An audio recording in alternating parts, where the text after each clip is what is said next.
Nessa semana aqui, ficou absolutamente claro o significado da famosa tentativa de queimar a estátua do Borba Gato. O prefeito de São Paulo, que apoia a candidatura do Dória, ele enviou aí um projeto de lei que torna o Guarani segunda língua oficial da cidade de São Paulo.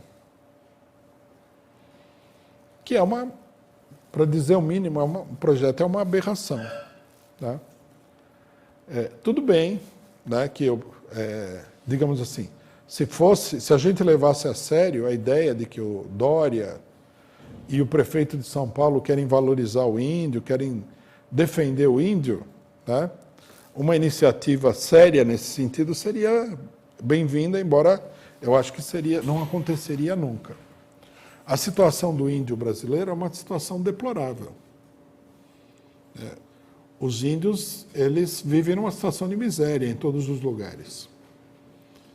Então, quer dizer, você colocar o Guarani como segunda língua da cidade de São Paulo não vai mudar nada. Né? É uma coisa para inglês ver. Ou seja, é uma coisa para os estudantes universitários identitários. O pessoal não gosta que a gente use essa palavra, né? Não sei por quê. Porque isso sempre foi apresentado aí como sendo uma doutrina deles. Os decolonizadores, falado assim como no inglês, né? É para eles que é essa política. Então, quando a gente vê que a Prefeitura de São Paulo adotou essa medida, que a Prefeitura de São Paulo aprovou um projeto para mudar todos os estátuas, nomes de rua, etc. e tal, que, entre aspas, homenageiem genocidas e etc., né? Logicamente que nós não estamos falando do Castelo Branco, do Médici, do Geisel, do Figueiredo, não estamos falando dessa gente. Estamos falando de supostos genocidas de 300 anos atrás. Quando nós vemos que a prefeitura, antes mesmo de toda essa discussão ter se realizado, já tinha mudado o nome da Casa dos Bandeirantes para a Casa do Sertanejo. Não sei se eles vão tocar música sertaneja lá, o que eles vão fazer. Né? Já tinha mudado algumas coisas. Vai ter que mudar um monte de coisa, porque em São Paulo deve ter mais de 5.000 lugares que fazem referência aos bandeirantes. Né?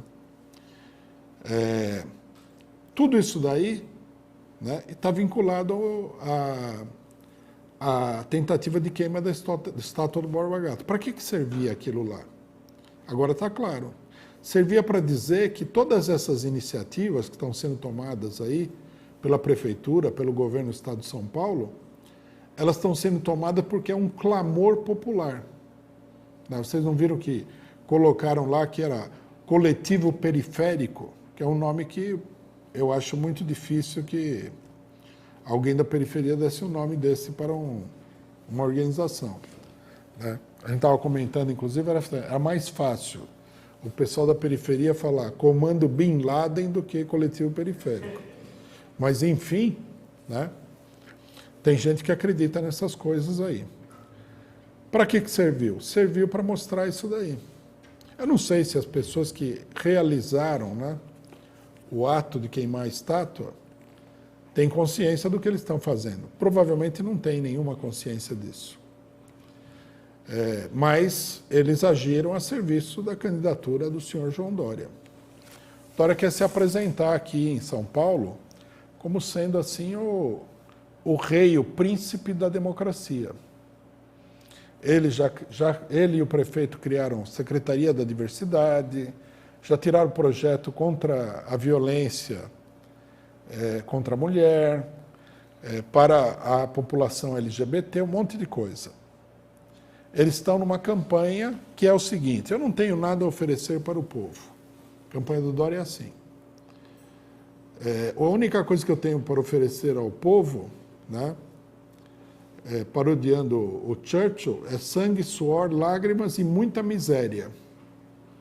Mas eu posso permitir que você brinque de índio, que você brinque de antirracismo, que você faça aí, né, uma coisa dessa natureza. Se você quiser ser secretário, participar da secretaria e até arrumar um emprego para algum antirracista, etc. e tal.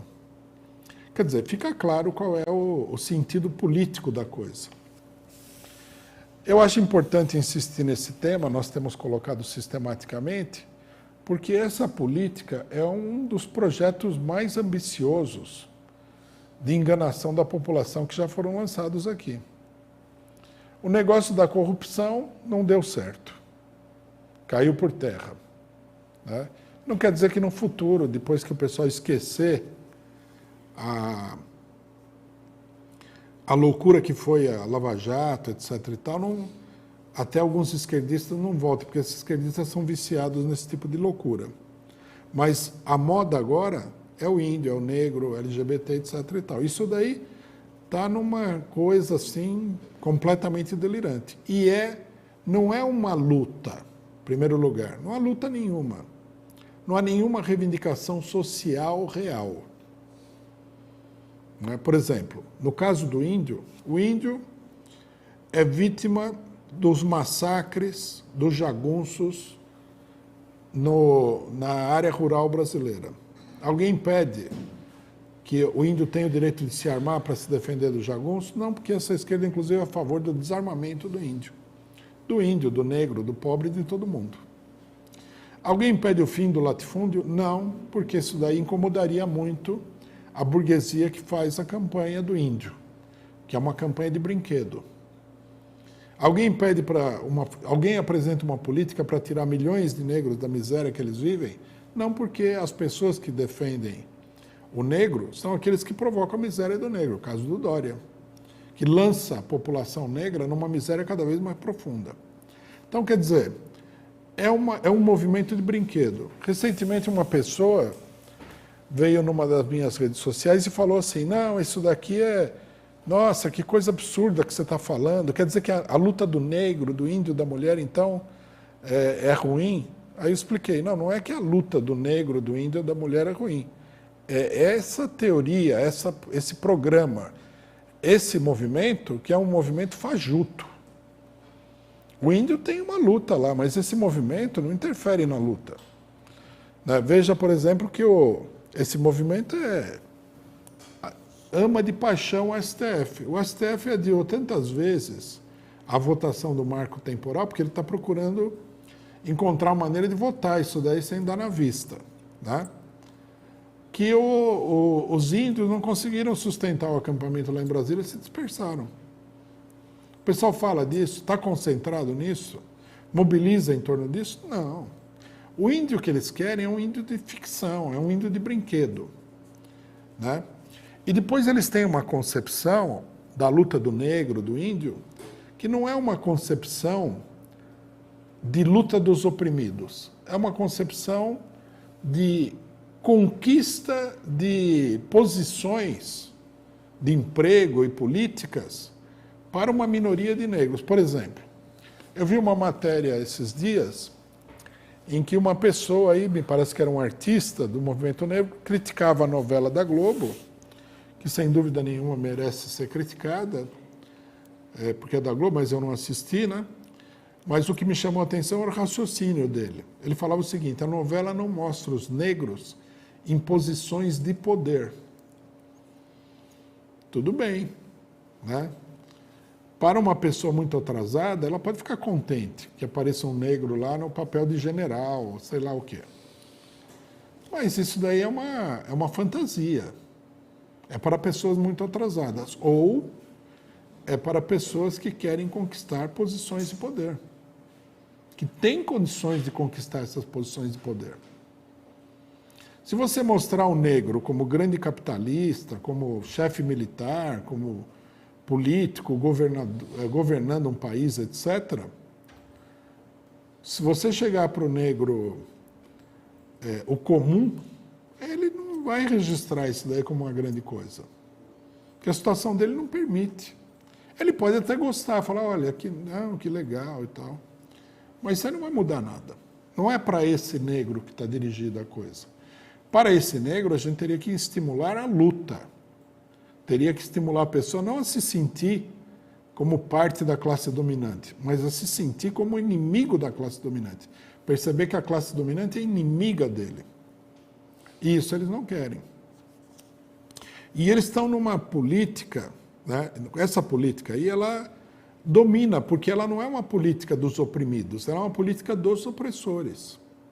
Sem a colaboração da direita, essa política não é viável. Vejo dois acontecimentos que ocorreram essa semana aqui. Essa semana,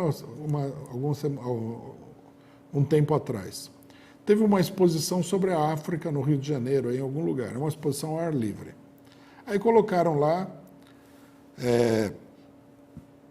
as aldeias africanas e tal, e alguns negros africanos tradicionais, né, no ambiente natural dessas pessoas, que ainda hoje na África ainda é comum. Não é que a África é um continente urbanizado. Aí a deputada do PSOL, Talíria Petroni, foi lá com um processo para tirar a imagem dos negros, porque mostrava o negro no ambiente selvagem, misturado com animais, etc. e tal. Quer dizer, para seguir a política dessa gente, você tem que mudar o mundo. Mudar o mundo assim, na imaginação, né? Porque na África a situação real é o seguinte: você tem ali 600 ou 700 milhões de habitantes e apenas 3% da população foi vacinada até agora.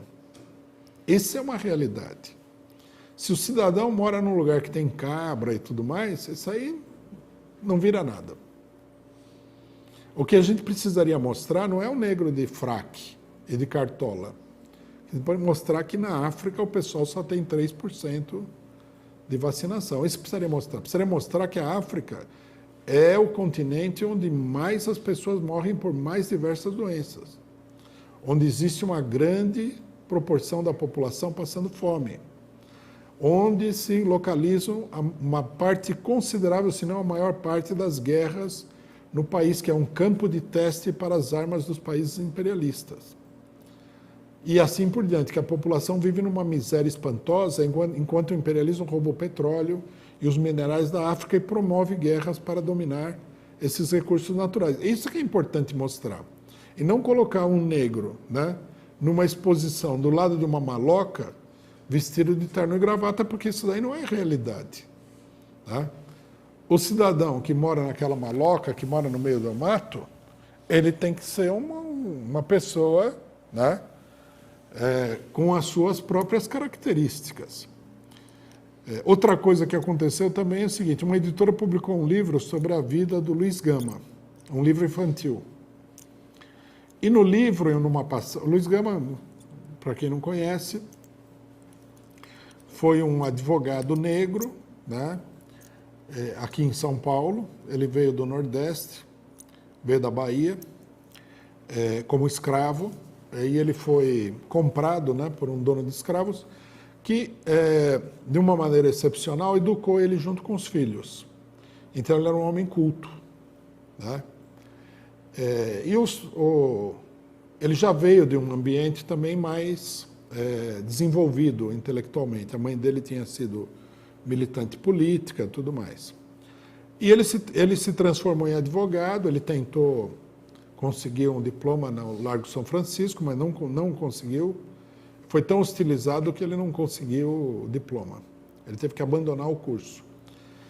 E ele foi um precursor da campanha abolicionista, né? Os seguidores dele depois formaram um grupo, muita gente não conhece essa história, e essa é uma história real da luta do negro, né? Ele defendia os negros no tribunal sem diploma, né? O que era possível naquela época. E os seguidores dele, que eram importantes intelectuais em São Paulo naquela época, quando ele morreu, eles dizem, né? É uma história que é contada dessa maneira.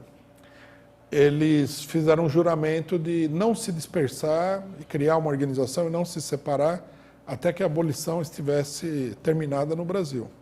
E eles criaram um grupo conhecido como Os Caifazes, né, dirigido por um cidadão chamado Antônio Bento?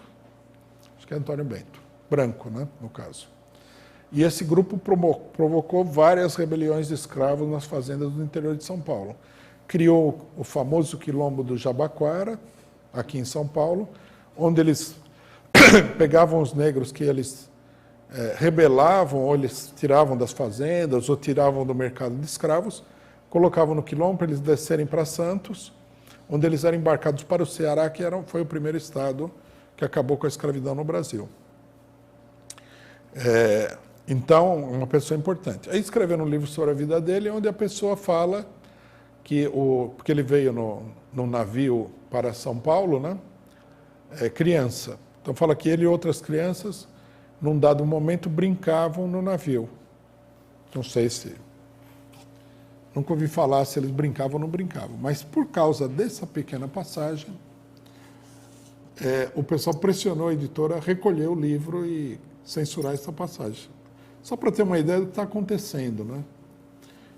O pessoal estabeleceu assim uma verdadeira inquisição intelectual, que você não pode falar nada que eles não concordem, que eles vão para cima. Lógico que tem gente, a burguesia aceita, porque a burguesia está nessa política demagógica, né? A burguesia agora é amiga do negro, amiga do índio, pelo menos, né, na propaganda é assim. Na realidade não tem nada a ver. Então eles estão aí nessa sanha. E isso daí serve para quê?